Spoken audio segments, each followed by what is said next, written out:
முதலில் குஜராத்தில் அந்த ஃப்ளைட் ஆக்சிடெண்ட்டில் இறந்த அனைவரின் குடும்பத்துக்கும் அவர்களின் நண்பர்களுக்கும் நான் இறைவன்கிட்ட வேண்டிக்கிறது அவங்களுக்கு எல்லா சக்தியும் கொடுத்து இந்த கஷ்டமான நேரத்தில் அவங்க இந்த கஷ்டத்துலேருந்து மீண்டு வரணும்னு நான் வேண்டிப்பேன்.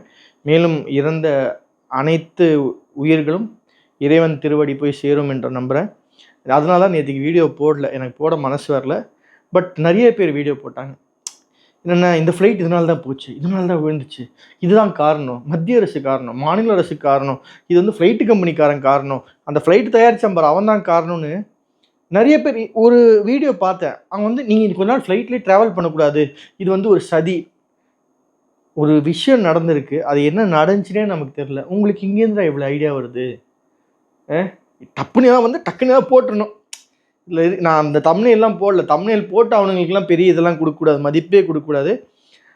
பட் அது ரொம்ப வருத்தமான விஷயம். அந்த வருத்தமான விஷயமும் நம்ம ஆளுங்க கேபிட்டலைஸ் பண்ணுவாங்க இல்லையா, அது பார்க்க இன்னும் வருத்தமாக இருந்துச்சு. மீண்டும் இறந்து போனவர்கள் அனைவரின் ஆன்மா இறைவனின் திருவடியை சேரும் என்று வேண்டிக் கொள்கிறோம்.